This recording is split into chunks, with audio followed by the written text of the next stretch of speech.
Hey, are you working from home? I know I am, and it's driving me and the dogs nuts. But that's all right, because we're going to take a little break, and we're going to talk about all kinds of ham radio stuff. We're going to talk about, speaking of working from home, club meetings and personal distancing, and how to use telecommuting to go to your ham radio club meetings. It's a brave new world, and we're going to talk about that. Also, we're going to take a look inside the VP8 Papa Juliet South Orkney DXpedition. We've got Newsline, Dr. T, Valerie, Amanda, everybody but George, seems like, for the most part. And that's all coming up for you right here on Ham Nation.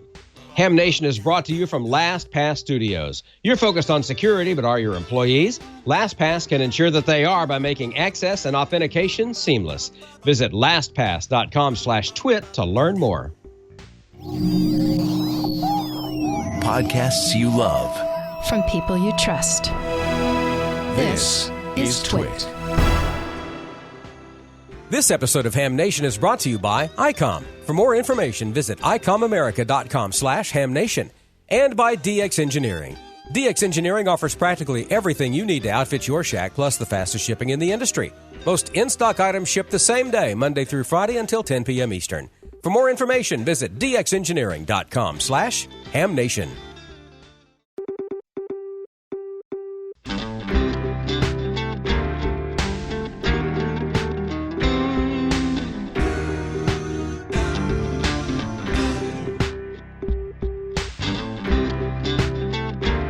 This is Ham Nation, episode 446 for March 25th, 2020.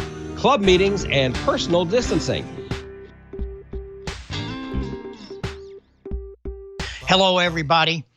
This is Bob Heil, and you're watching Ham Nation, and welcome to you. I hope that you're confined and staying safe. And one way you can do it is turn on your radios and watch Ham Nation. There's a lot of stuff on the TWiT network during the day. So we hope that you're being good doobies, and maybe in a couple of months we'll have all this behind us. But we will have learned a lot, a whole lot, let me tell you. We've got an incredible show tonight that's going to help you learn about some of the things we can be doing with our clubs and our radio.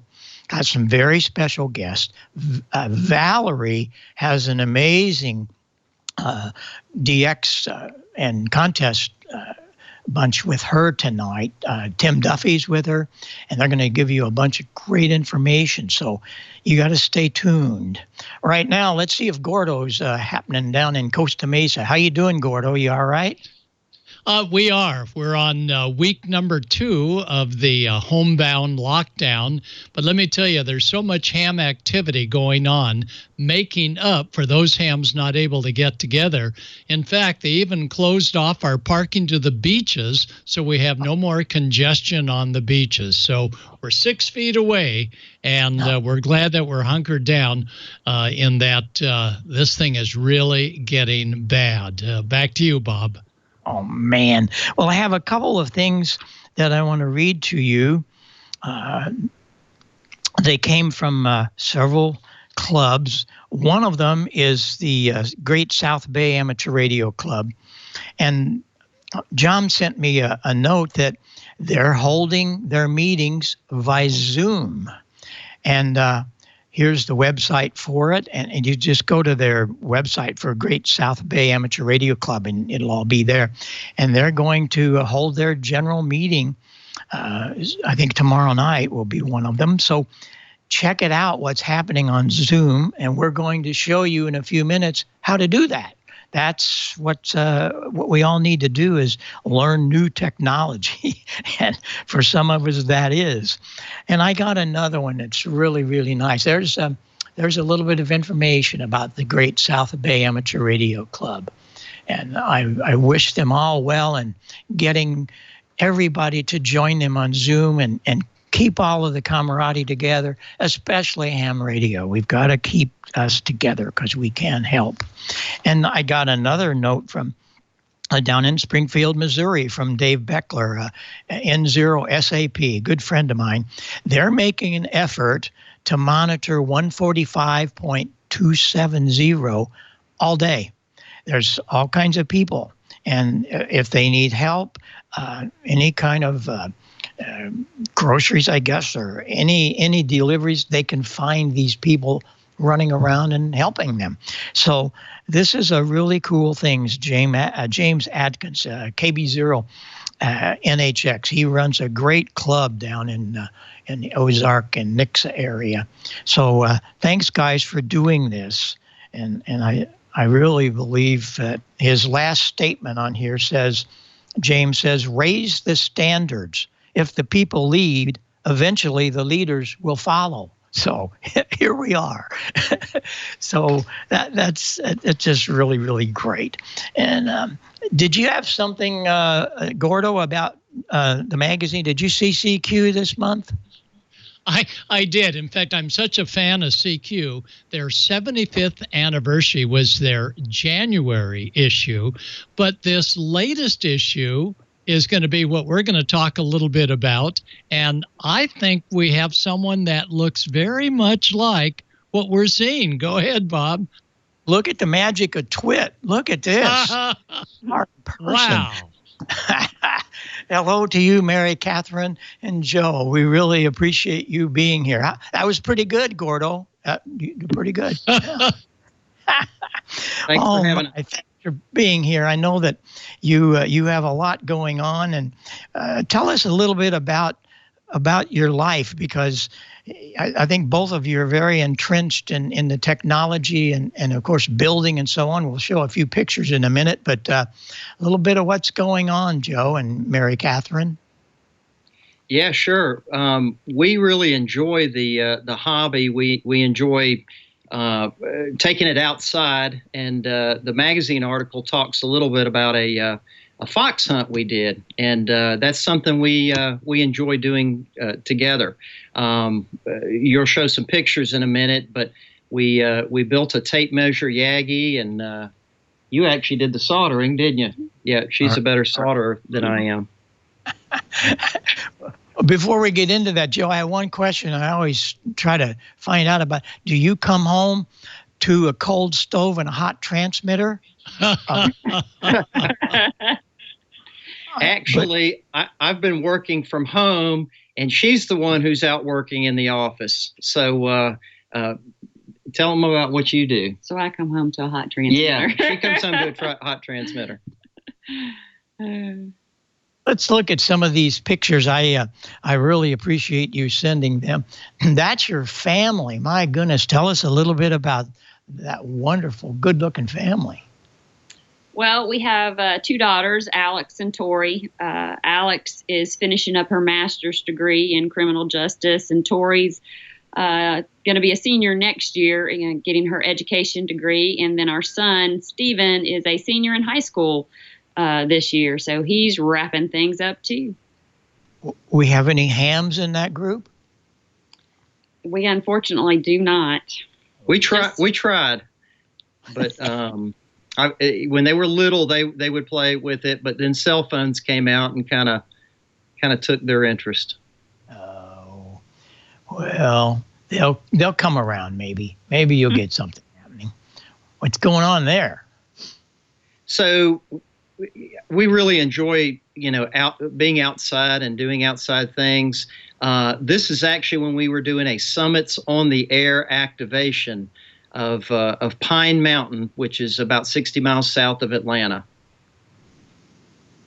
I'm familiar with Pine Mountain. I sure am. That's great. And I know you guys love all of that good stuff of making it all happen outside in the QRP. Huh? Let's see there. Let me go get this other little guy over here. Here we go. This was interesting. She probably wants that radio. Was that at Huntsville? That was very good. That was Huntsville. That's one of our favorite ham fests, and we saw this display, and that kind of caught our attention. Yeah, of course it did.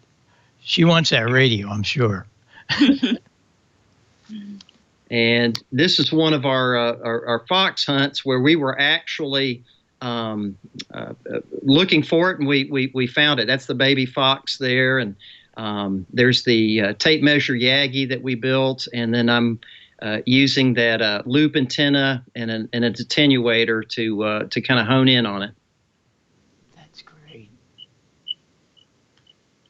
So that's that was when we were with the Atlanta Radio Club, and we had just built the antenna, and we had to kind of show it off there. Mary Catherine's actually holding an antenna analyzer, if you can see that.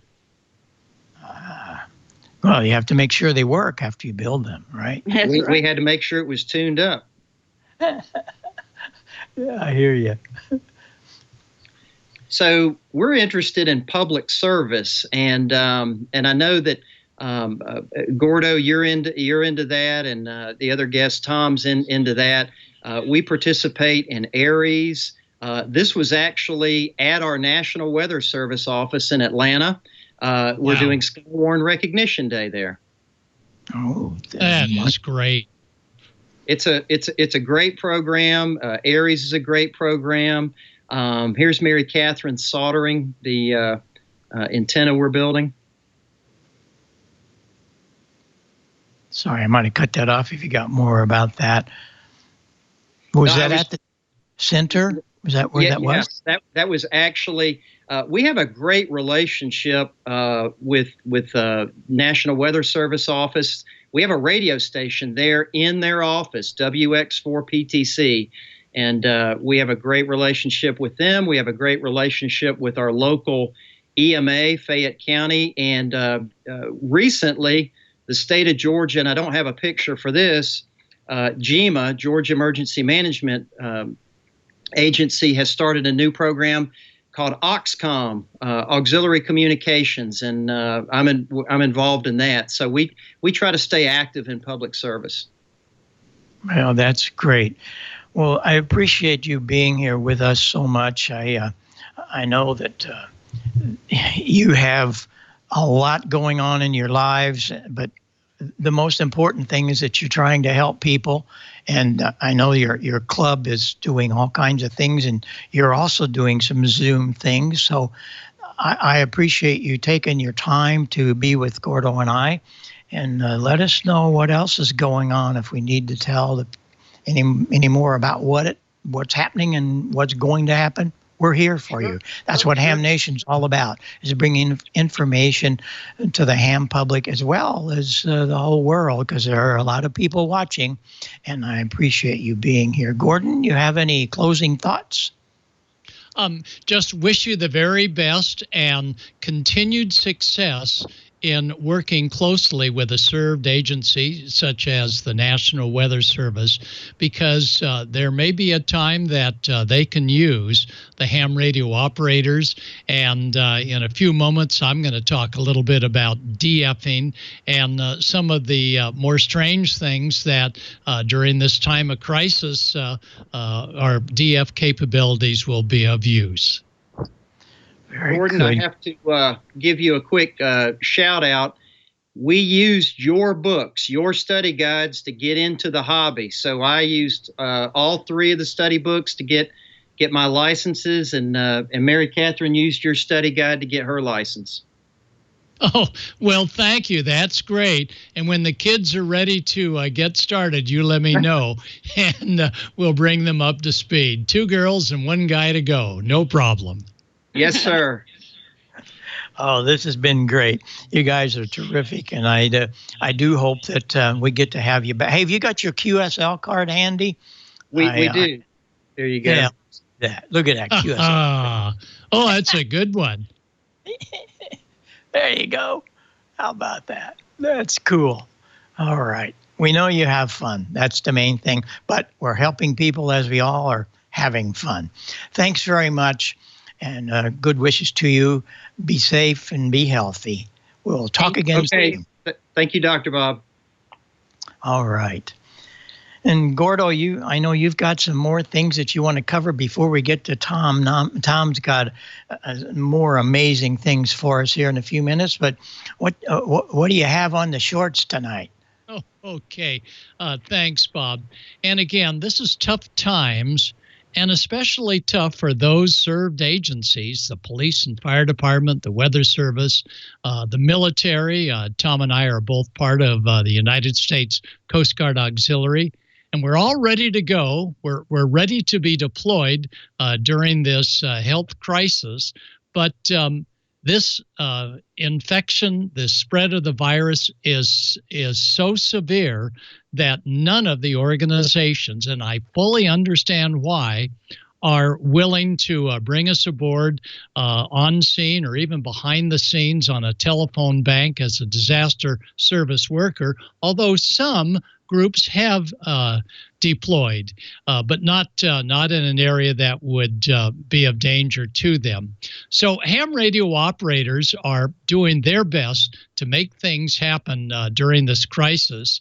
And we hope that ham radio will come into the light a little bit with a little publicity. We've heard of some real saves out there. And in about 2 weeks from now, the Amateur Television Network, as well as the San Bernardino Microwave Society, and that society has folks that are working on the Mars rovers. They know what it's like to stay sterile and work big electronics on a small package. They're going to combine together. And next week, next Wednesday, I'll give you all the information on how to tune them in, either video or otherwise, on the air. And for the smaller clubs, I encourage you, we got to cancel the person-to-person meetings. But it doesn't mean you have to cancel your meeting. If it's a small group, do it on the air. Do it on Simplex. Work at the regular meeting over the air, because probably like most of our viewers and listeners, we're stuck here in our own home. And as ham operators, we can literally work out the communications. And a very important ham group are the Maritime Mobile Operators on 14300. Here on the West Coast, the Maritime Mobile Operators are getting calls from ships at sea saying, can we go ahead and move into this distant South Seas port, or is the port turning everyone around? There's a lot of distant ports down in the South Seas that are wonderful, but the yachtsmen are being turned around because they might pose a hazard and bring the virus into port or on shore. So they say, stay out at sea, don't come here. And how do they know ahead of time? Thanks to the Maritime Mobile Net Operators on 14300.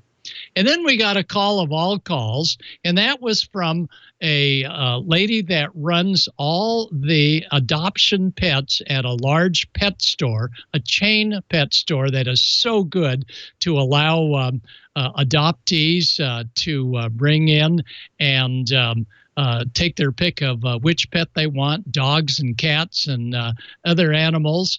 And this pet store said, we really don't advise your volunteers to come in and clean the cages 3 times a day and so on.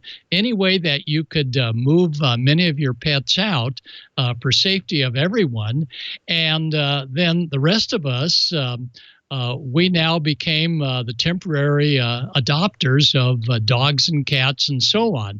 But if ever you've had a small animal that is being introduced into your house, you know that, oh my gosh, did he get out the door? Oh no. Well, there is a cure to that. And let's take a look and see what's happening on that cure.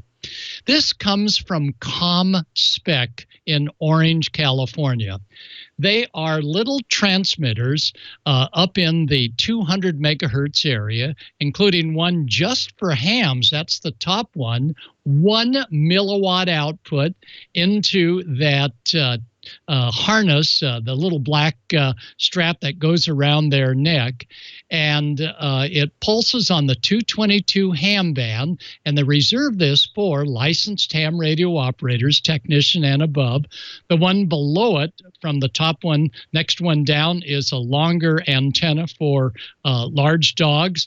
And then the bottom two, this got the attention of a lot of folks that are having to move a lot of big, huge packages of medical supplies around at a hospital to be able to keep track of where did that huge container of whatever's go? They can track it down. And how do they do the tracking? Well, the tracking is done with each one of these senders on the 222 band for hams, and just for hams, that sends out a pulse, and that pulse sounds...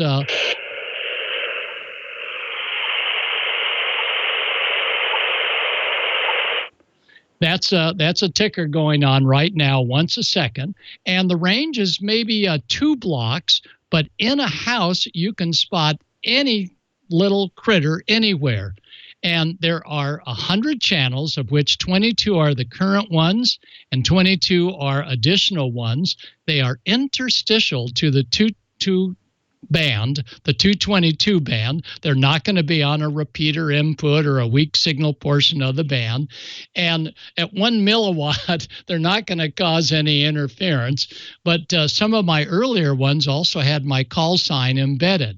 You put in the 2032 battery, you stick it on your adoptee animal that you're going to be caring for the next month, because of the shelters are all kicking all of their animals out. And while that cat looks relatively happy, not all of them are necessarily happy that they've got a new collar. For dogs, a little longer antenna gives them greater range, because many times pets like dogs are out in the backyard, all nice and contained, and those tags go at least 2 or 3 blocks.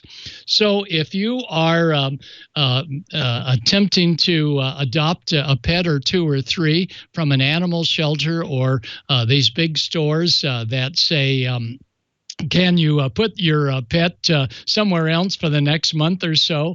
The ComSpec devices really do the job. The Heart is a very sensitive receiver, and that is a CW receiver that picks up the little tick, tick, tick noise that you just heard, and that's a antenna that is directional. And we're able to use that antenna. And they have a medical version that has a little longer range. So if you have folks that are homebound, but occasionally they go out just to get some air, one can keep track of them as well. And when looked at on a spectrum analyzer, you'll see I have, looks like 1, 2, 3, 4, 5, 6, 7, 8 tags for 8 animals. We don't have 8 here now, but during high times, you bet we had each of our little pets that would disappear with those little tags on there. This antenna allows you to sniff right up to where they were. In this case, we had one inside that cabinet and we didn't know it, and we couldn't figure out where the pet went. And through DFing, we went right up there, opened it up, and it said, "Thank you very much."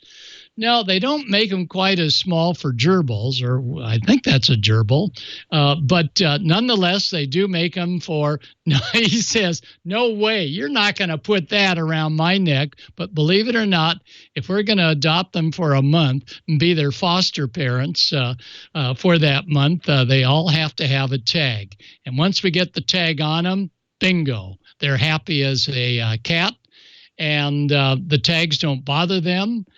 And they continuously transmit on a 2032 battery for up to a month. And if they're out in the open, the range is anywhere from 2 to 3 blocks. But inside a house, these little critters will absolutely disappear. And we think, oh my gosh, we got to call the lady back and say, we just lost your favorite whatever, cat or dog or gerbil. Nope, we have no problem. We just turn it on. We hear the tick, tick, tick noise, and we know that Fido or Furball is out there. And this one says, "Hey, I think I'd like to have a nice home with a ham radio operator." So these tags are really important. And for more information to see how these tags work, go to com-spec, spec.com. And ComSpec is that group that came out with a TE64.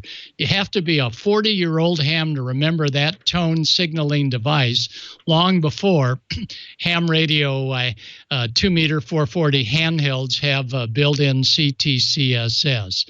So that's our story here, and I want to salute those hams that have been a little bit baffled by why their served agency hasn't called them.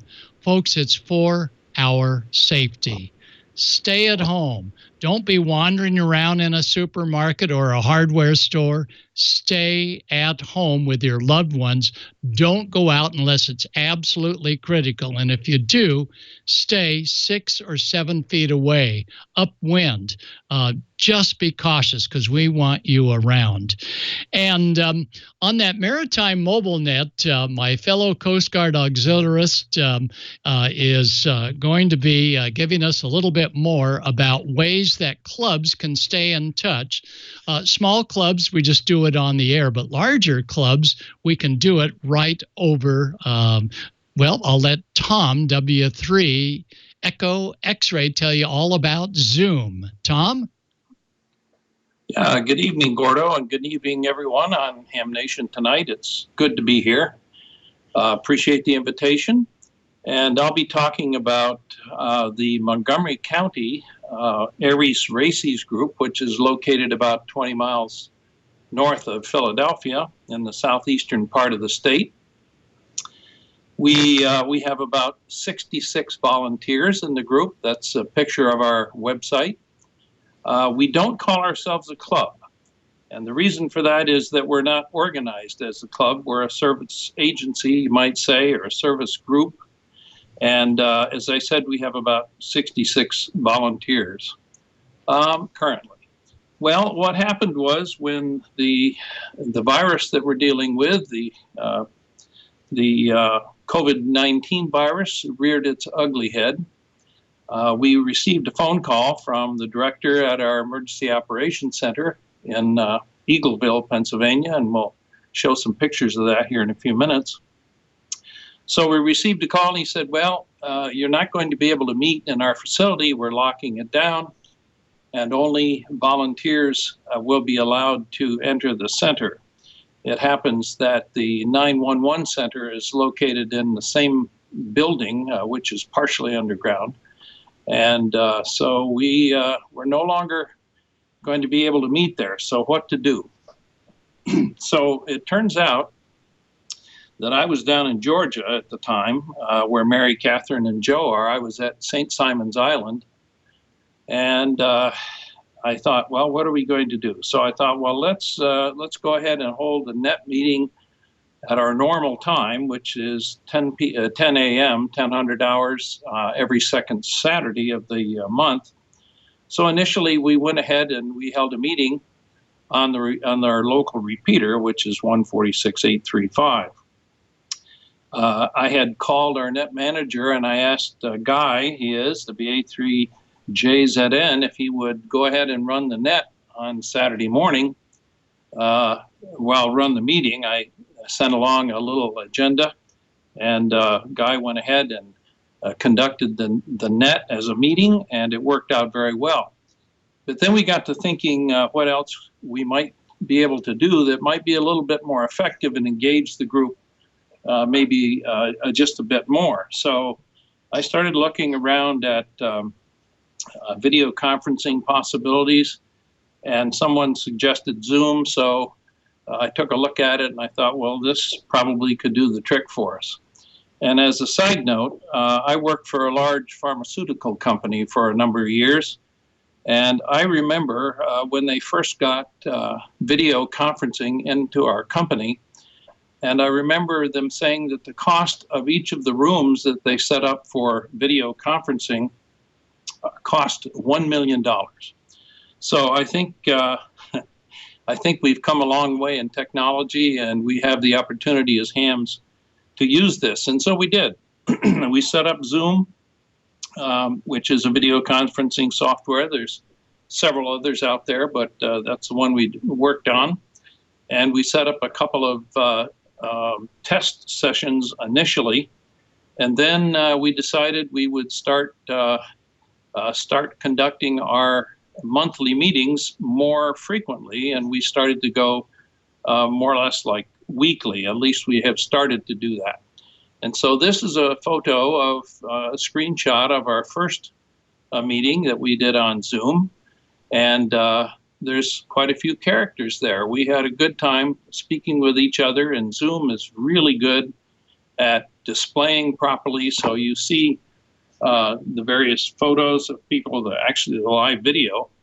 And we have it set up so that when you log into in order to log in, all you do is click on a link that we send through the email.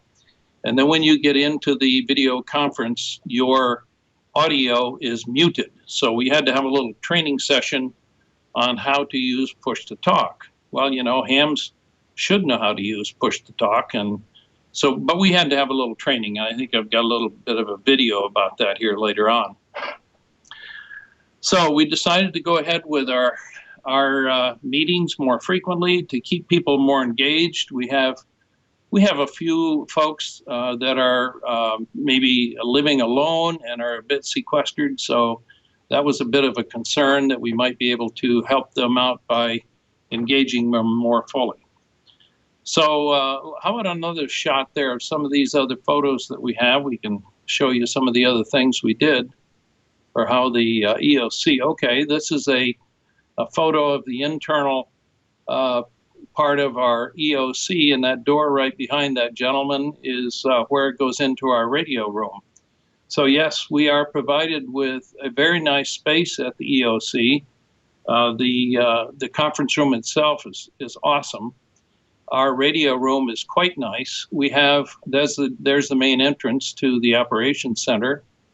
And that particular tower that's there is not ours, but we do have a 100-foot tower that the EOC, and there it is. They're doing a little tower climbing. Next slide. Oh, wow. Yeah. Yeah, that in fact, we're getting involved with mesh networking, and we're kind of being held up now because of not being able to get climbers up in the winter and so on. And we of course can't do it ourselves. The county has to do that. Here's another picture of the internal of the EOC, and to your left, looking through those glass windows, is where the 911 center is located. And you're looking at a training activity that's going on at the time that this photo was taken. Next. So here's the video. I think it has some sound with it. Push the talk mode so that I guess it's muted for me. Your audio isn't hot all the time. Can you hear me, Guy? There we go. Push to talk. So I'm training hams on how to use push to talk. Yeah. Yeah, I hear you. Okay, then we're hearing you. My wife was doing this video, and sure we didn't have it on a tripod. I couldn't find the little holder for the camera, so she was a little bit of shaking going on there. Another photo, well, it's the same one. All right, well, our plan is to continue to use Zoom as for the time being, at least for the primary means for holding our meetings. And we do want to continue with our normal Thursday evening nets, which are conducted on 2 meters, actually 2 meters and another number of other peripheral modes as well, including mesh. We do check-ins for a mesh network. But we have found that combining the Zoom conferences with the Thursday night net is probably not a good idea. A bit too confusing. So we're gonna hold Zoom. We're gonna kind of separate the RF from the Zoom. So that's our plan. So Bob and Gordo and anyone else, any questions that I might be able to answer? Well, I was really glad to see how many members you had on the Zoom, and it's really quite simple once you get into it. But the thing is, you can have a whole club, and they're all up on Zoom, and just name them, and they push the button, and away they go. It's a wonderful way to do our meetings when we can't have a meeting. So the Zoom is a way to go. Are you using any Zoom out there, Gordo, that you know of? We're just coming up on Zoom because of the popularity of it.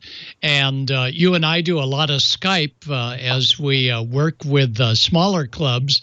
But Greater South Bay tomorrow night.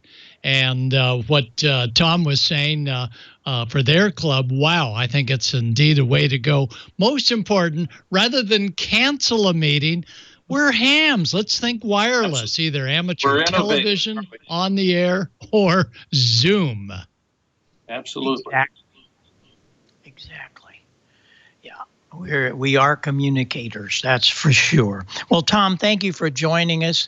Maybe we'll have you back here again when we get more clubs involved in all of this, and we'll stay in touch with you. I appreciate being here and sending all the pictures, okay? Okay, very good. Nice to be with you, and thank you very much. And Tom Gordo here. As we were as well out here in Southern California, we too had to vacate what was sort of our home in the radio room at the EOC. But when we hear about the absolute necessity for strangers never to get closer than 6 or 7 feet, and we can look around now, and this place is barren. This part of the West Coast, there's nobody on the street. There's nobody out. Well, there's a few out walking, but we can't even go to the beach. Is that a bummer? So maybe the safest place is either right here at home, or we get out on Coast Guard boat and head out to sea. Oh, I agree with you. It happens that Montgomery County here is the hotbed for the state of Pennsylvania right now. So they're doing the right thing by keeping us away. Yeah, now it's hard to think that, because we think, holy smoly, here's the big one. Now ham radio can make it happen. I'm sorry, hams, you'll need to wait outside. Yeah, it's a tough one, but let's not get mad. Let's get creative, and your Zoom capabilities that you've introduced to the club, wow, what a way to go. Thanks so much, Tom. Bob and I so much appreciate having you aboard. Good to be here. Thank you. Well, 73. All right, Bob, what do you say we jump over to Don in just a few moments and see what he's got going, huh? Don's getting fired up, I know that. And before I leave everyone, you want to make sure to do as they're doing in Springfield, get on the air, Simplex. And there are people that need things. They need grocery deliveries and so on. We can help them. And anybody that has emergencies, sometimes can't get through on telephones, hey, you tell a ham, we'll get you through. So, grab your handy talkie, grab your headset, and we're working feverishly at the plant. It's closed, but we have Bob, right? There, and yeah. Bob, out here we have community emergency response team members, CERT members. They meet on an FRS channel, and from what I understand, now the neighborhood who each went out and on their own got their little FRS radio, they're finding that this is a great way to keep an entire block in touch with a GMRS operator who can run up to 5 watts on the first 7 channels. The channels above that up to about 20 are reserved for only a half a watt. But GMRS operators that are hams working on family radio service channels can really help out a neighborhood. Hey, I'm going to the store. Anybody need anything that I can pick up?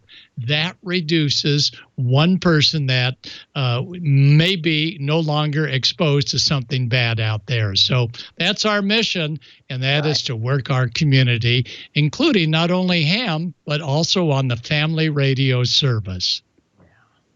Well, last week, I kind of started a new thing here with spotlighting clubs. We talked about it, and I can't tell you how many emails I've gotten from you clubs that you want to be on, and we're going to spotlight you. So get ready, because the next few weeks and months you're going to get a lot of information from various clubs, because each club is unique to its own self, and they're bringing great ideas, as you heard tonight from a couple of the guys. So we're going to spotlight your club. All you got to do is send me an email. It's very simple. Just let me know what you want. hamclubs@twit.tv. hamclubs@twit.tv or my K9EID. Let me hear from you. Let's get you on here. I want to know what you're doing. We all do. Well, I want to know what Don's doing. And you know Don is doing something well and good because he and Tamitha's got very great information. Don, how you doing, buddy? Well, we're making the best of a bad situation. You know, New Orleans and Louisiana was a huge hotspot. We were number one in the country. I think New York City has now surpassed us, but nonetheless, it is, I think there are almost 2,000 cases in the state of Louisiana right now of COVID-19. And the majority of the bad stuff has been right around in the New Orleans metro area. And I really have a feeling that Mardi Gras had something to do with the huge outbreak that we've had down here. But because of that, I'm working at home. And it's a brave new world, all of us working at home. And one of the things that you really need to do is manage your time, because, you know, when you're at the office doing whatever you do, you're kind of scheduled and you kind of know what you're going to be doing. But when you're at home, that entire schedule is thrown off. Like the other morning, just Monday morning, my first day working from home, I had a chicken bagel for breakfast. And then my wife got up and she was off and we had waffles for lunch. I'm like, it's like, what kind of bizarro world is this? But here's the thing. You want to make sure that you take a few breaks here and there. Otherwise, you're just going to go nuts. And speaking of taking a break, why don't we take a break now and listen to our friends from Icom? Get out and be active with Icom's new IC705 and its optional multifunction backpack. The IC705 is your perfect QRP companion, as you have base station features and functionality at the tips of your fingers and a portable package covering HF 6 meters, 2 meters, and 70 centimeters. This compact rig weighs in at 1 kilo, or just over 2 pounds, with RF direct sampling for most of the HF band and IF sampling for frequencies above 25 megahertz. 5-watt battery operation with BP272, or 10 watts with a 13.8-volt DC supply.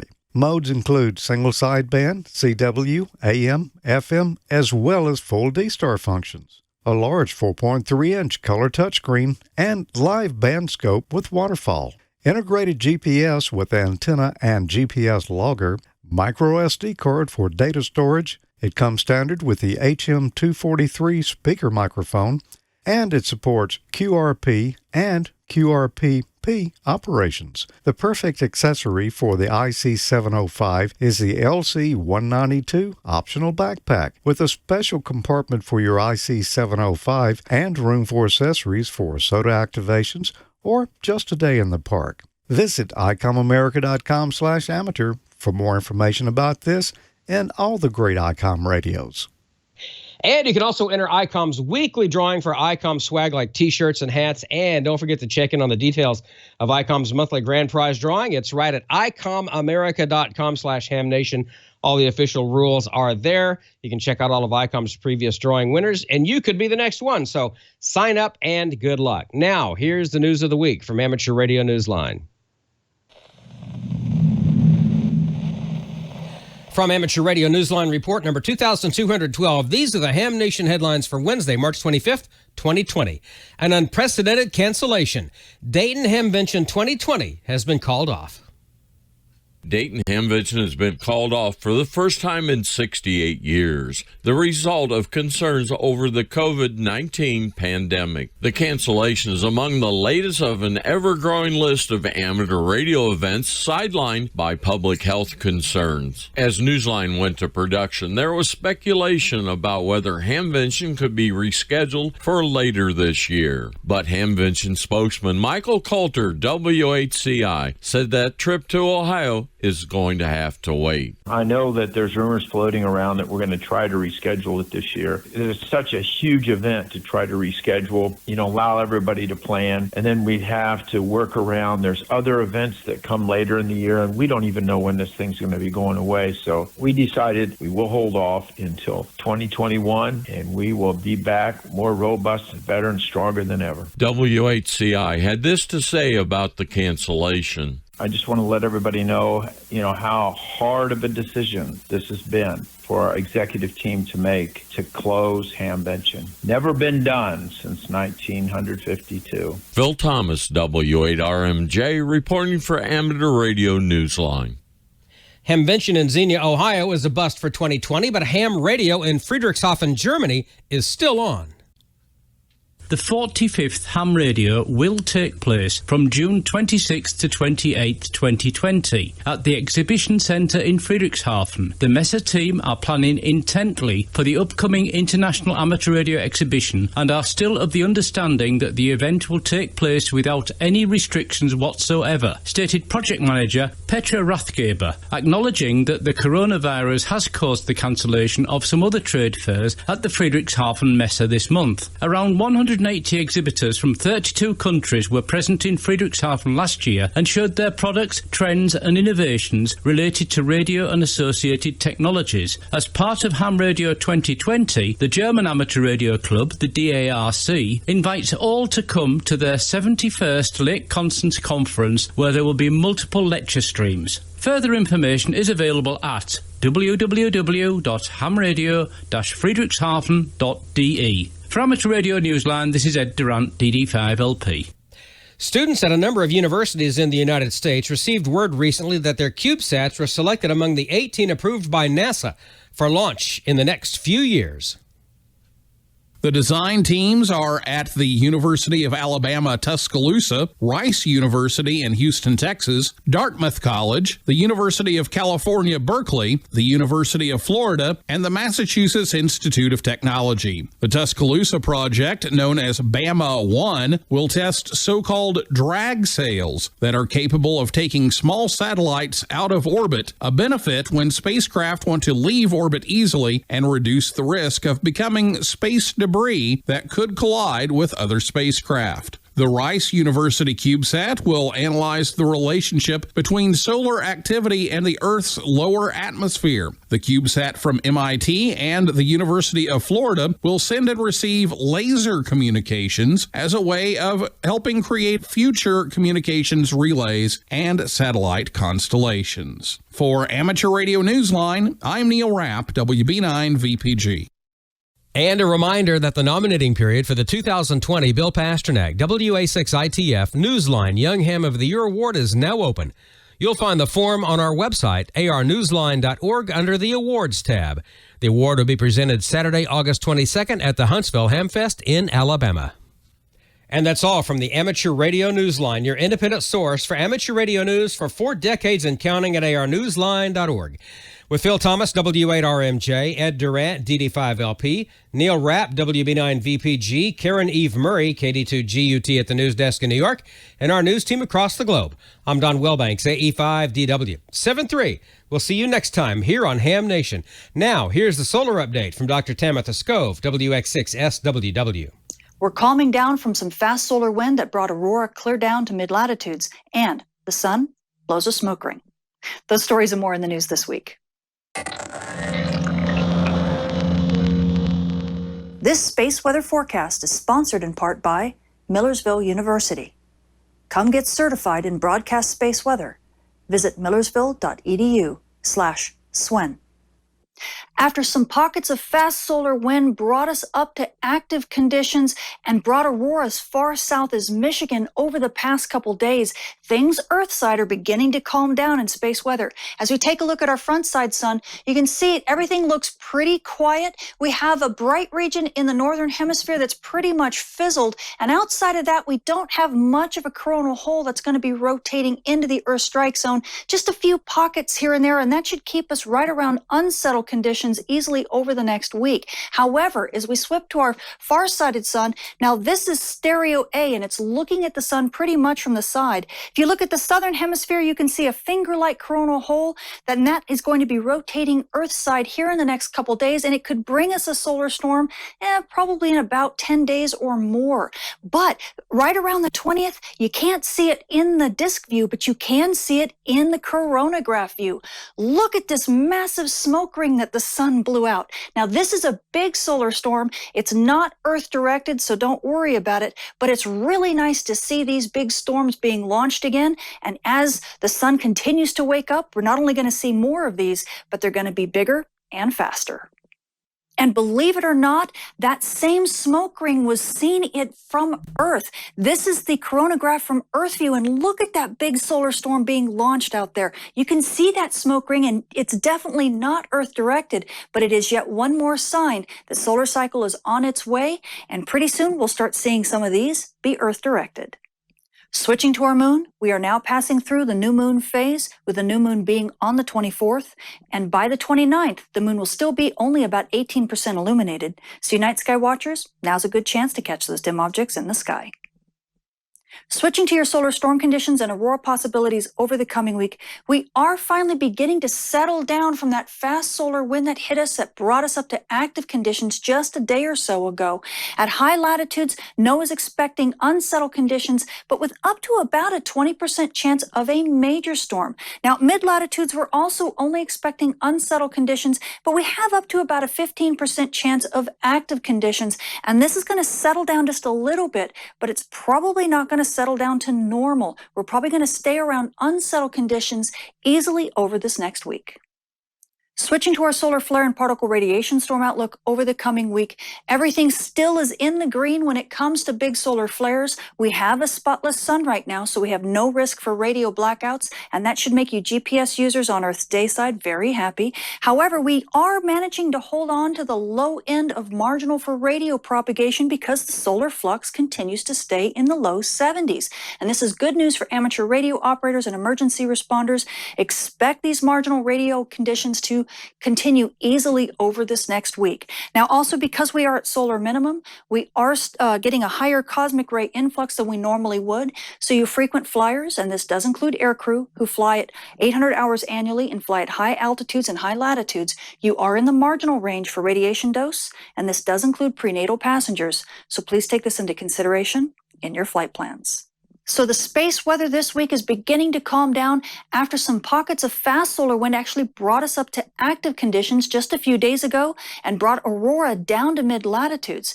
And the show's not over for you aurora photographers at high latitudes. You're probably going to get more aurora easily throughout the rest of this week. But aurora photographers at mid-latitudes, well, the show has likely peaked for you. But don't worry, we do have another finger-like coronal hole that's going to be rotating into the Earth strike zone in about 10 days, so you may not have to wait very long before we get more chance for aurora. Now, the other thing is that the sun put out this gorgeous smoke ring-like solar storm, and we haven't seen big solar storms like that launched very often, but it's yet another sign that solar cycle 25 is on its way, and we should start seeing these types of solar storms more frequently, and they'll start being Earth-directed to give us more chances for aurora and a lot more fun. Now, amateur radio operators and emergency responders, well, things are pretty quiet for you right now. We have a spotless sun. However, the solar flux is staying up in the low 70s, which means marginal radio propagation on Earth's day side. So that's not so bad of news, and it should continue like this easily over the next week. And lastly, you GPS users, well, you know, things are beginning to calm down, and so your GPS reception should look pretty good on Earth's day side. And as long as you stay away from aurora and away from those dawn dust terminators, your GPS reception should look pretty good. I'm Tamitha Skov. Thanks for watching. Great stuff as always, Dr. T. Thank you so much for being a part of what we do here and at Ham Nation, and of course for being a ham radio operator. Very cool. Very cool. Good stuff. Follow her on Twitter. If you don't, you really should. And got a message from Mark N4BCD. He's the big cheese over at the Huntsville, Alabama Ham Fest in August. And right now, he says Huntsville is still on. They have not pulled the trigger on canceling that. And they are watching it, though. So Of course, you can always watch their website, hamfest.org, for the latest information. They also have a really nice Facebook page, and they, of course, will post information on that as well. All kinds of conventions being dropped by the wayside, and we all have to be vigilant and do what we have to do to keep everybody safe, and that includes social distancing. And ham radio has been doing social distancing for over a century now, right, Val? I mean, we get together and talk to each other on the air all the time, and sometimes the only time we ever meet face to face are going to be at these conventions and ham fests. So anyway, I'm missing them. I really am. Good to see you though here on the ultimate social distancing here on Skype and Ham Nation. Yeah, and Jerry and I are doing the ultimate social distancing. Tomorrow marks 4 weeks for us that we've been self-quarantined. For those of you who don't know, I have some health issues, and they have me on methotrexate, which is a immune suppressant. So that's why I've been sick 4 times since December. I get sick. You look at me the wrong way, and I get sick. So we decided to pull the trigger and just lock ourselves in on the farm here. And so far, so good. I mean, we're finding things to do. Luckily, we've got ham radio to keep us occupied. But yeah, we're going to miss those DX conventions, especially because this year Amanda was going to go to Dayton. So really going to miss that one and seeing Amanda. I've yet to meet her in person. So I was hoping Dr. T was going to do something on the comet. Maybe she'll do something next week on that comet that's going to be coming close. But with us, I've got a jam-packed thing tonight, so I had to get rid of George. I know people, so sorry. George will be on next week. He's not on tonight, but right now I've got with me Tim, K3LR, and he's got some important news to talk about. Hey, Tim, welcome. Hello, Val. Thanks very much for having me tonight. I got a couple of great things to talk about here. First off, even though the whole state of Ohio is shelter in place and shut down, DX Engineering is an essential service. So we are our showroom is closed, but we are shipping 7 days a week. We are shipping out of the warehouse, and so no worries on getting equipment that you need. But as part of Hamvention canceling, we also had to cancel the Contest University for this year, and the Top Band dinner and the contest dinner all were canceled. And Victor's got it up now where you can go to the websites to see how you want to handle possible refund, or you can put it towards the 2021 events, or you can donate it to youth activities via the Worldwide Radio Operators Foundation. And so there's 3 options for you there from those 3 websites. And that's www.contestuniversity.com and www.topbanddinner.com and contestdinner.com. So thanks very much to Terry, KMNJ, who is home officing and taking care of all the refunds and conversions and donations. One of the great things is we're going to hold Contest University online using Zoom. Last weekend, I participated in Ham-Size Workshop, which was done by Nathaniel, W2NAF, and he was the Hamvention Ham of the Year last year. And it was very successful using Zoom, and they had 2 days worth of presentations. We're going to hold it on the same Thursday we would have held it on, which is May 14th. It'll be all day, and it will be free. So stand by for more information on that here in the coming weeks of Contest University 2020 being held online using Zoom, and we'll have some great presentations from the CTU professors. And we'll all be wearing the shirts like I'm wearing, which is, we had them all set to go, but we're not going to be there in person in Xenia this year for Hamvention or in downtown Dayton for the Contest University. And Val, I've got an announcement. I don't even think I shared this with you. During the Saturday of what would have been Hamvention, so that's Saturday, May 16th, we're going to have the Hamvention QSO party. And I hope this is the only time we have to have this. 68 years of Hamvention, and now we have to take a year off. And we're going to remember a great Dayton Amateur Radio Association member Ron Moorfield, W8ILC, who passed away 2 days after it was announced that Hamvention would be canceled for this year. Ron is one of the only people that I know of that had been to all 68 Hamventions. He had attended all of them. And he had been a past general chairman of Hamvention. And so we'll be remembering Ron during this. The Hamvention QSO party is sponsored by the Worldwide Radio Operators Foundation. And that's www.rof.org. The QSO party will be on Saturday, May 16th, and it'll go from 8 o'clock in the morning to 8 o'clock at night Eastern time. That's 12 Zulu to 24 Zulu. It'll be on CW and SSB on 160 through 10 meters. So 160, 80, 40, 20, 15, and 10 meters. In the exchange, this is really cool. The exchange is the first year that you attended Hamvention. So it would be like NV9L, you're 5'9", 1974, which was the first year I attended. And if you've never attended Hamvention, your exchange is 5'9", 2020 to honor the 2020 year that we won't be at Hamvention. And you'll send your score by May 21st, so that's 5 days after the contest, to 3830scores.com, and we'll have an online certificate for you at the WWROF website.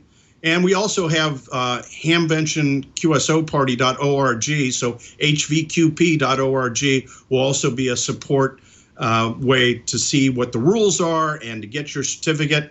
And you get 1 point for each QSO. Wait, there's more. We also have a bonus for you. So the W8BI is the Dayton Amateur Radio Association club station. And they won't be at the club station, but W8BI will be on the air. DARA members will be activating W8BI during the Hamvention QSO party. And each time on each band that you work W8BI, you get 10 additional points. So W8BI is worth 10 points on 40 CW, worth 10 points on 40 phone, worth 10 points on 20 phone. So that means there's a possibility of 12 QSOs with the DARA club call sign, W8 Bravo India. So DARA members will be activating W8BI, and that will be the bonus. So you get 10 points for W8BI QSOs, and you get 1 point for all other QSOs, and there are no multipliers, so it's very simple. I've already talked to some of the N1MM design team, and they will be helping us with logging software. So it's going to be a fun event. You won't be able to see your friends at Hamvention, but you can talk to them on the air, maybe tell some good stories about past Hamventions, and have some fun while we're in our amateur radio lockdown shelter in place. And remember, DX Engineering is open. We want to help you. If you need coax or you need other parts, give us a call. All of our sales staff is working remotely from home, but they're answering the phones and answering emails, and we'll help you with whatever you need to have fun with ham radio, the original self-distancing hobby, and have some fun and stay safe. There you go, Val. You're up to date. Thanks, Tim. So, hey, on the contest with the Zoom, now I know normally you have breakout sessions where you have salon A, B, C, D, E. So you're going to have like 5 different Zoom rooms, basically? No, actually, we're going to cut out breaks, and we will have a lunch period in there, but we don't have to rerun sessions. So we'll only have one Zoom. So we might not have as many presentations as we use, with 4 classrooms, but it'll still be a great time. It will, and I didn't mean to sound greedy. I just, I know you guys have a lot of different rooms going on, so that's a great idea, and I love the QSO party idea. Just something to fill that hole in our heart from missing Hamvention. So, I'll probably have to bring you on as we get closer to the middle of May and remind everybody about it. So thanks for coming on, and thanks for letting everybody know that they can go to the website and figure out if they want to get a refund or parlay it to next year or whatever. I know you guys put a lot of work into it, as Dara did, and like you said, next year will be bigger and better. Yes, and the rules for the Hamvention QSO party are not quite up on the website. This idea was just hatched here about a week ago, so stay tuned, be patient. In the next couple of weeks, the rules will be up there, and I want to thank all the 700 volunteers that put on Hamvention. This is an opportunity. When you work W8BI, you are talking to one of the volunteers for Hamvention, and it gives you a great opportunity to thank them for everything they do. So, Hamvention will be back better than ever next year, and let's celebrate it on the air with the Hamvention QSO party this year. Okay, thanks a lot, Tim, and hopefully we'll see you soon. Okay, take care, Val. Thank you. And so while we're waiting for my next special guest, I just want to tell you this weekend is WPX Sideband. Now, this is one of the more major contests. And you know what I like about this contest is anybody gets to work. Everybody can work anybody. Not like ARRLDX where only North America can work anybody outside North America or vice versa. It's all about the prefix, and everybody's worth at least 1 point. So work your neighbors and work somebody on the other end of the world and have a good time. Beat that cabin fever by getting on the air and talking around the world. So also the following weekend, we've got 4 state QSO parties: Louisiana, Nebraska, Mississippi, and Missouri. And remember, if you do get in the QSO parties, make sure you post those scores on 3830.com so you're in that state QSO party challenge. Now, for those of you who don't know what I'm talking about, I kind of laid it all out. They're running a year-long state QSO party challenge. And if you want more information, I did it on the Hams Gone Wild 2.0 version back on February 5th, episode 439. So if you want to go on YouTube or go on TWiT and find that episode, I'll tell you all about how the State QSO Party Challenge, similar to the bicentennial event that we all loved and really miss. So get on the air for the State QSO Parties, not this weekend, but next weekend. And lastly, Club Log. I don't know if you've noticed that they may have slowed down a little bit. Well, that's for a good reason. Okay, Michael Wells, Golf 7, Juliet or Victor Juliet Romeo, don't want us to call it Golf 7 Victor Juliet Romeo, Michael Wells. He's the author of Club Log. Well, he's donating all the Club Log computing resources to help the scientific community find a solution to COVID-19. It takes a lot of computing. Just the genome sequence alone on COVID-19 is 29,903 nucleotides. It's a lot. So they need help. They need volunteers. So if you're interested, seeing what he's doing, Club Log is doing, or if you're interested in donating your computer, just go to foldingathome.org and you can learn more.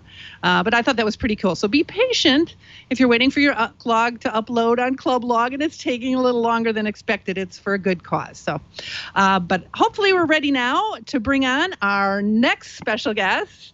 I've got with us tonight 2 very experienced DXpeditioners who recently returned from South Orkney Islands in the Antarctic from the Victor Papa 8 Papa Japan DXpedition. Gene Spinelli, Kilo 5 Golf Sierra, who is co-organizer and treasurer of that DXpedition, as well as many others, along with Rob Fanfan, N7QT, who is a fellow team member. So welcome aboard, guys.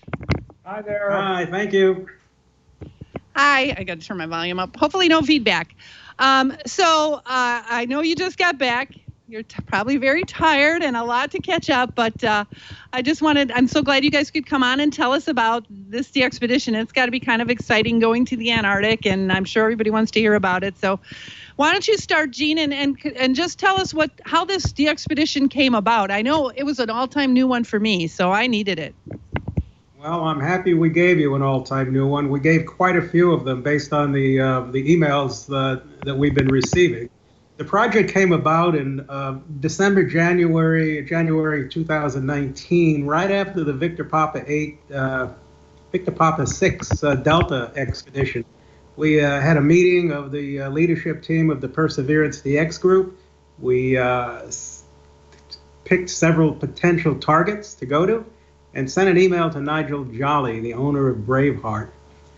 South Orkney was one on the list, and Nigel responded with an email the same day almost that he was going to be in the Falkland Islands in January of 2020.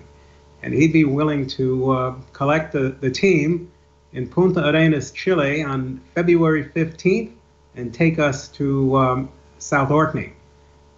We all thought that was a little tight because we just finished VP6D, but we could not turn down that opportunity. So we signed a contract with Nigel and planning started immediately. And that was about a 12-month planning cycle. That's actually pretty quick for a DXpedition. I know some of the ones Jerry and other guys that go on, sometimes they take years. So that's pretty good. And it's kind of wild that you worked your schedule around Nigel's schedule. So, Rob, well, let's bring you in here. I understand it was a pretty uneventful trip to get down there, but you had a nice surprise waiting for you when you got to the island, right?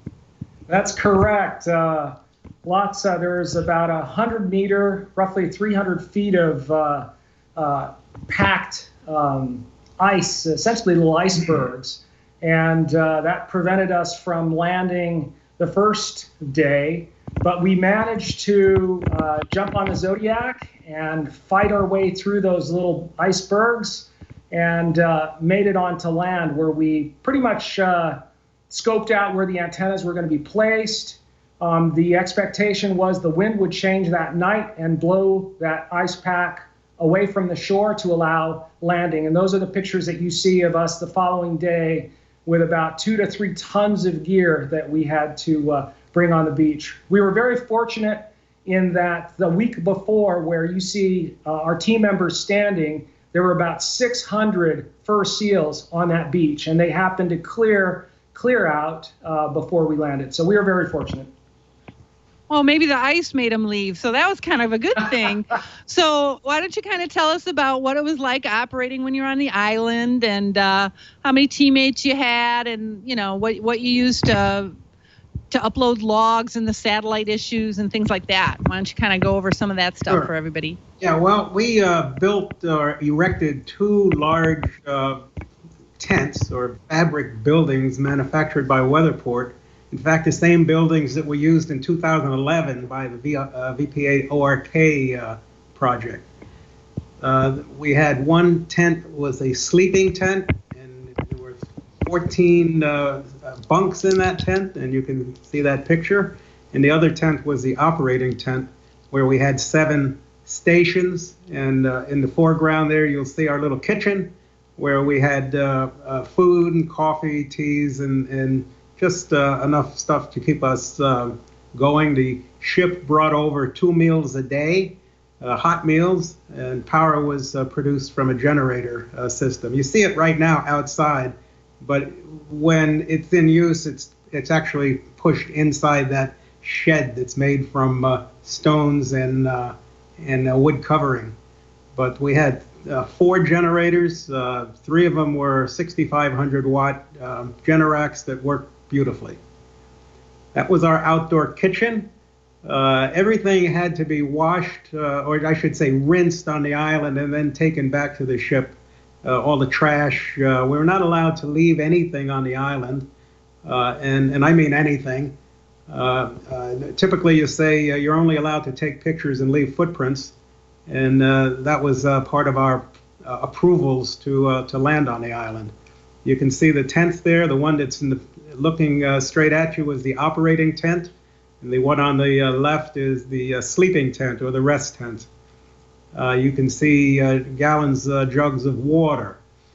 That photograph is the antenna patch panel on the left and a series of high-power bandpass filters on the right. And when you first looked at the patch panel, it was a little imposing, but after a short education of the panel, it became very logical. But when I first saw it, I didn't know what I was looking at. I said, what the heck is this? But we all it is intimidating. Kind of learned it real quickly. And you guys sounded great. You were very loud. I worked you on a lot of band slots, and so I think we got some photos of some of the antennas as well. Yeah, there you go. Yep, so if you kind of want to go over those. Yeah, those were the 4 squares. Which ones were that? I think that's the 40-meter 4 square. 40-meter 4 square. We had a number of antennas were given to us by WEMO, which is a European distributor of E antennas, and they gave us some Moxon antennas. And there's one of them right now. That's the 12 17-meter dual band antenna.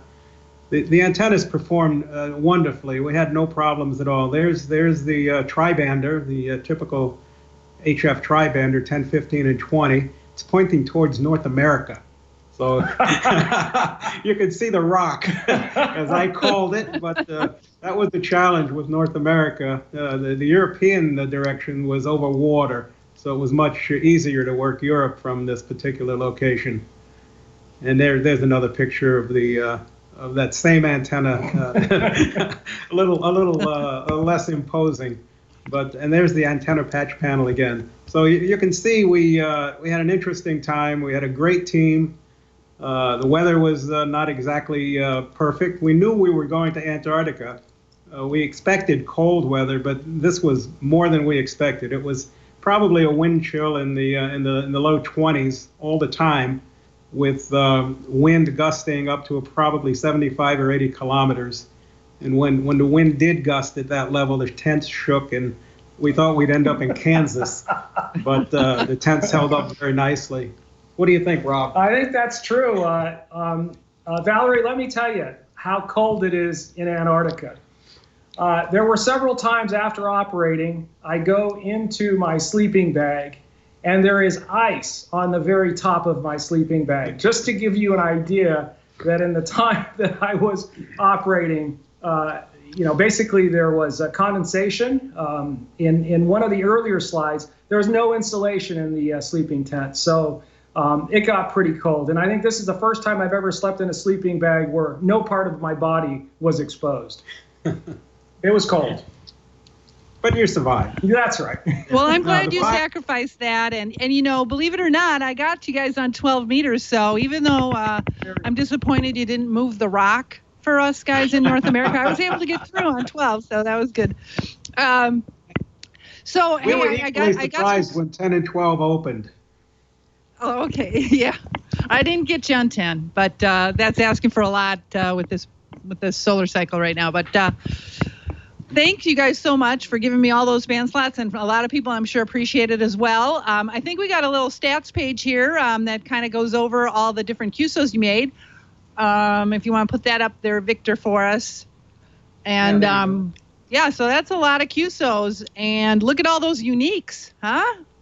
Yeah, that was surprising even to me. We made 83,000 QSOs and about, 20,000 or so. 20,000 uniques. Yeah. So it was pretty interesting. 20,000 you can see the European got quite a few contacts, and that's because of the water path. They had direct shot to us. But FT8, of course. But we still got through, looks like. And this wasn't exactly cheap. It's cheaper than some I've seen, but looks like it cost you guys. You guys took the lion's share of that cost. Yes. Yep. Yeah.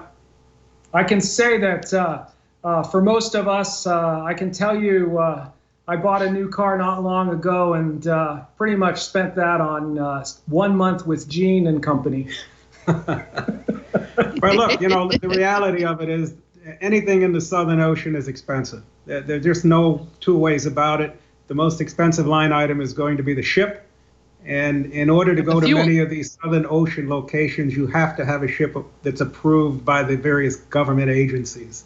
So it's going to cost. So I know if they are interested in getting the OQRS, they can go to the M0 URX. Is that URX. M0 UI? Yeah. Or just go to sorkney.com and go to the QSL. It'll link you back to M0 URX, and you can do the OQRS and help those guys recoup some of those costs, or help defray or pay some of those costs, because that's pretty expensive DXpedition. And I know I helped you guys a little there for my 26 band slots, which I thank you for. And I know you guys have some major financial sponsors you want to kind of thank as well, real quick.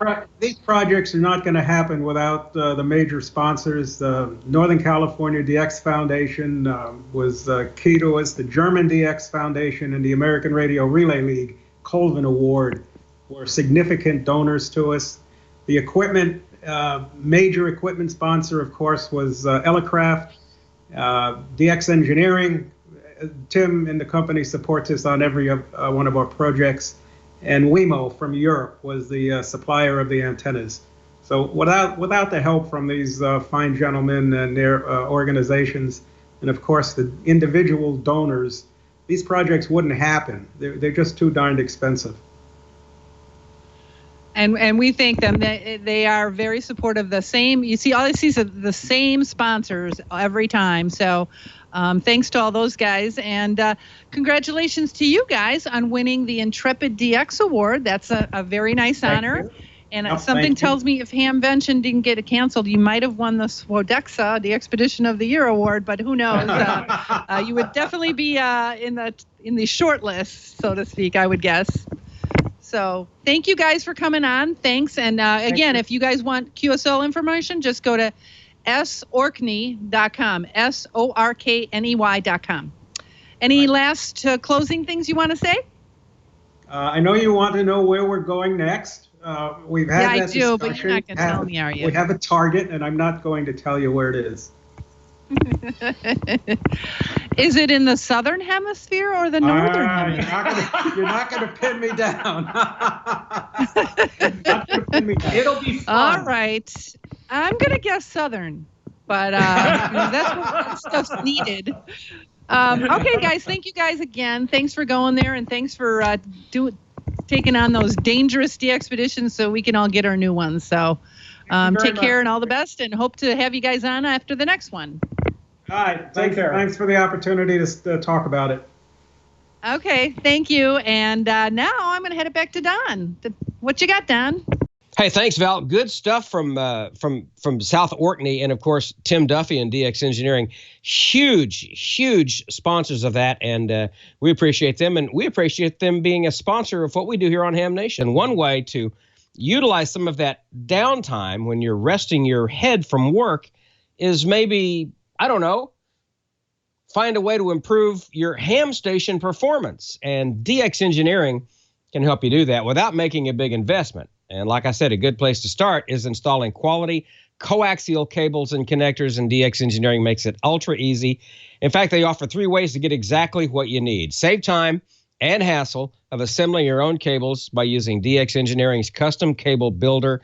Just log on to dxengineering.com, click on the Custom Cable Builder box. It's right there on the home page. It's so easy to use. Just a few clicks. You can receive the type of coaxial cable you need with your choice of connectors on each end and in the precise length that you want from 1 to 300 feet. You receive a high-quality product before arriving at your shack. Every cable is expertly assembled, high pot and continuity tested, and finished with a weather seal heat shrink for superb longevity.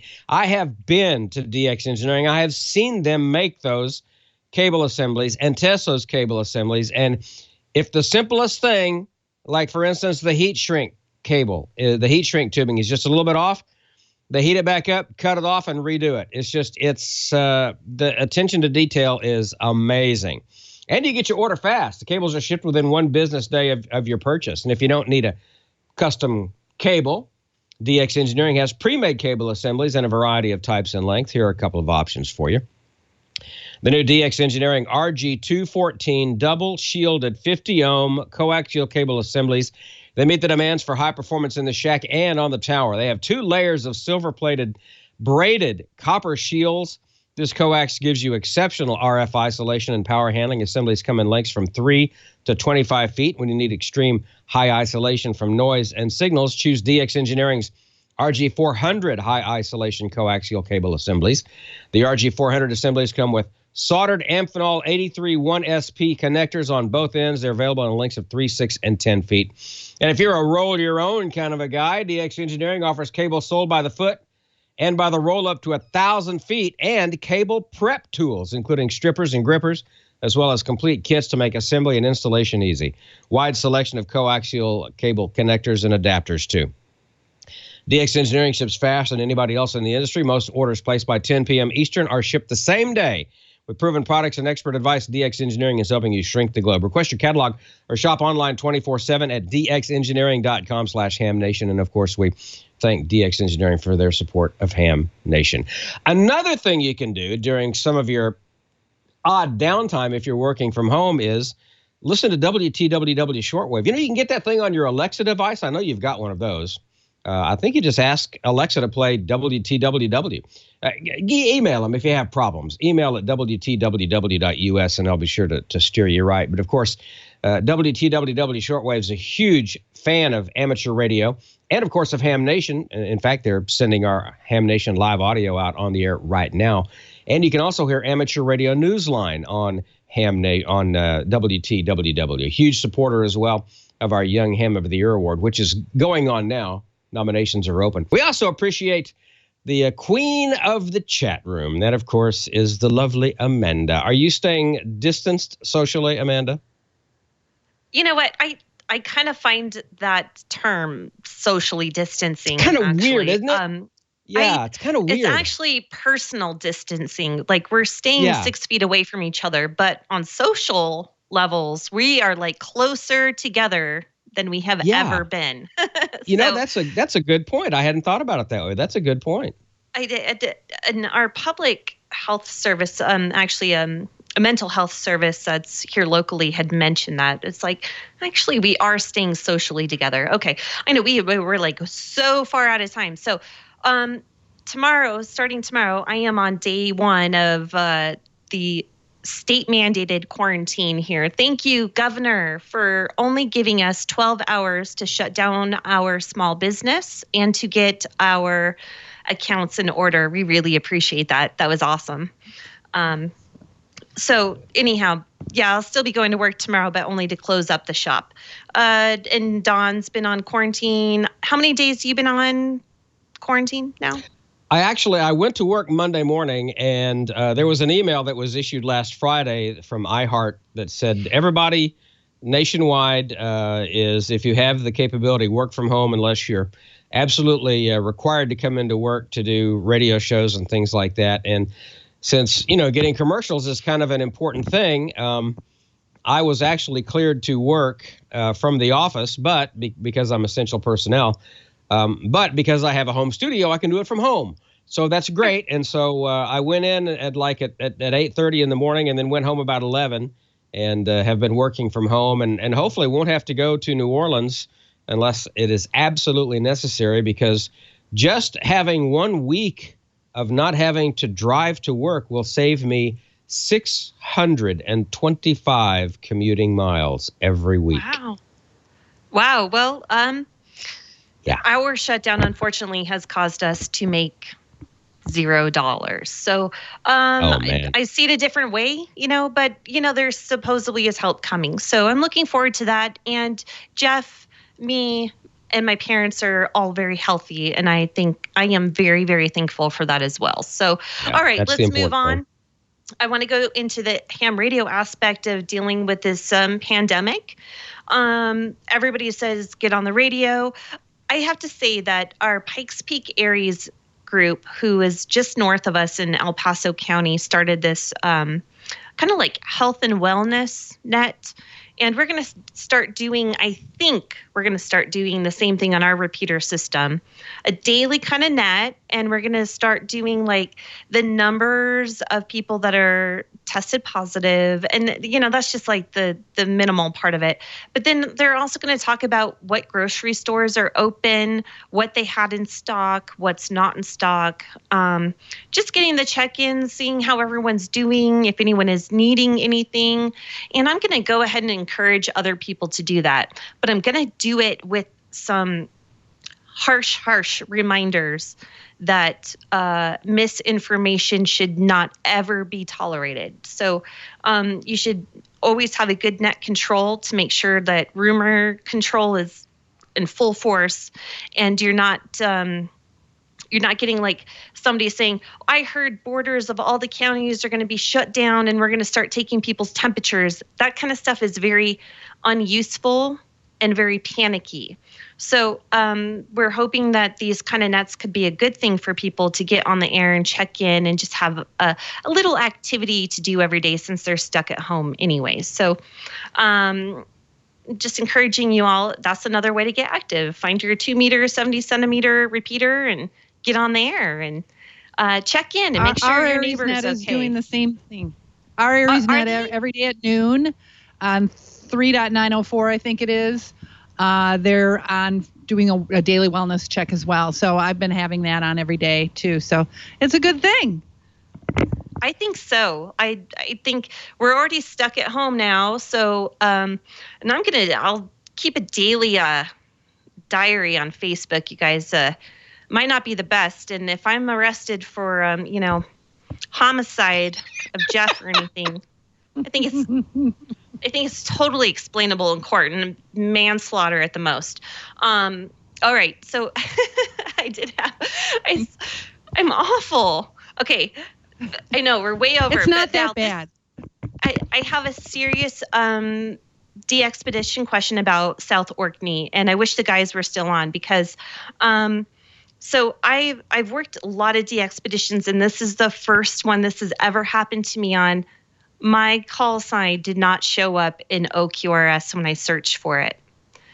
What do I do now? I would contact the QSL manager, which is the M0URX. I hope I'm not busting his call. Contact him, tell him when you worked him and what time, and they'll look to see if it's, instead of K1DDN, maybe they put in K1DN or, so They'll look for you. Yeah. Okay. Well, that's promising because it scared me to death. But Jeff showed up and he worked him like 5 minutes after I got through. So I was like, well, maybe if I have some reference points, they'll actually believe me.